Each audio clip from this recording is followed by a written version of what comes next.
Okay, let's dive right into this explainer. I want you to transport yourself back to the freezing skies of 1944.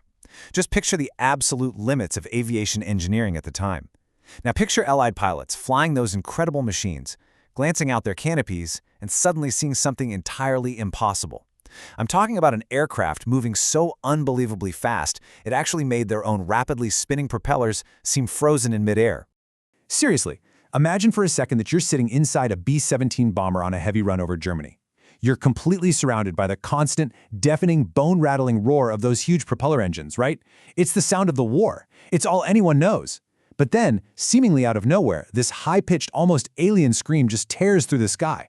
You look out, and there's an aircraft with absolutely zero propellers, moving at speeds that completely shatter everything you thought you knew about physics in flight. Section 1. Terror in the Skies. The Impossible Aircraft. That terrifying new threat slicing through the clouds? That was the Messerschmitt Me 262 Schwalbe, or Swallow. And guys, this was definitely not just some minor incremental upgrade. It was a massive, completely unprecedented generational leap in military technology.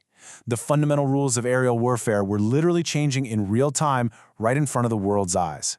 So the big question, the central paradox we really need to unravel in this explainer is this. If this machine was so undeniably technologically superior to anything the Allies were putting in the sky, well, why didn't it win the war?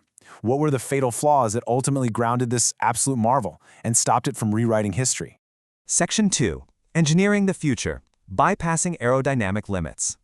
Now, to really grasp its ultimate failure, we kind of have to pause and respect the sheer, undeniable genius of its initial design. Just think about the technological gap we're talking about here. On one side, you've got the Allied P-55 Mustang, and make no mistake, the Mustang was the absolute pinnacle of propeller-driven technology, a total masterpiece for its era. But on the other side, the Me 262. German engineers had essentially bypassed the known limits of aerodynamics altogether. They introduced this incredibly revolutionary swept-wing design and strapped Junkers Jumo 004 turbojet engines to it. They literally left propeller physics in the dust. And the firepower on this thing was just devastating. It packed 4 30mm cannons. To put that sheer destructive power into perspective for you, those 4 cannons were capable of completely shredding a heavy Allied bomber into pieces with just a single, incredibly brief burst of fire. It was lethal efficiency, perfectly engineered for its time. Section 3. The Logistical Collapse, Leadership and Supply Failures. But here's where the whole story takes a wild pivot. The downfall of this incredible machine? It wasn't its engineering. As perfect as those swept wings and jet engines were, the whole project was ultimately doomed by a truly catastrophic mix of terrible leadership and utter logistical collapse. Take the Blitz bomber concept, for instance. The Me 262 was perfectly designed from the ground up to be a peerless fighter interceptor, but Adolf Hitler, stubbornly and quite famously, insisted it be heavily modified into a fast bomber, a Blitz bomber, instead. That single, enormous command error forced engineers to scramble, stalling critical mass production for months, crucial time where they could have been dominating the skies, entirely squandered by a massive strategic blunder from the top. And then there's the engine lifespan. Brace yourselves for this one. 25 hours. That's it. That was the maximum lifespan of the Me 262's incredibly advanced Jumo 004 engine before it literally burned itself out from the inside. Why? Because the German supply chain was in total freefall. They were facing a crippling shortage of heat-resistant rare metals, specifically chromium and nickel.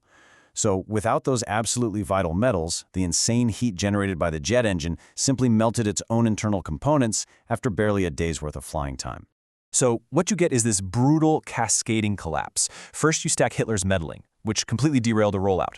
Then you add in those unavoidable, crippling 25-hour engine burnouts because they couldn't source rare metals. And finally, the ultimate nail in the coffin, a massive aviation fuel crisis. By late 1944, relentless Allied bombing raids on Romanian oil fields left the Luftwaffe completely starving for fuel. It was a rapid-fire trio of failures: bad leadership, crippled manufacturing, and no raw resources that methodically and completely destroyed the jet's potential to change the war. Section 4. The Spanish Connection. The Enduring Post-War Debate. Now, I want to pivot just a bit and look at the crazy ripple effects this aircraft had globally, way outside the immediate theater of World War II. It actually sparked an intense, enduring fascination within aviation circles in Spain. See, during the war, Spain remained officially non-belligerent, but they were definitely sympathetic, and they were watching the conflict incredibly closely. And from their vantage point, they observed this terrifying new jet technology with massive interest. In the years following the war, this sparked a huge debate among Spanish aviation enthusiasts. It wasn't just about the past, it was about the future.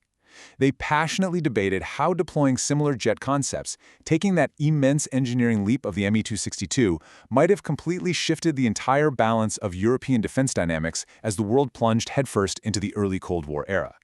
Section 5. The Jet Age Legacy, Rewriting the Rules of Aviation.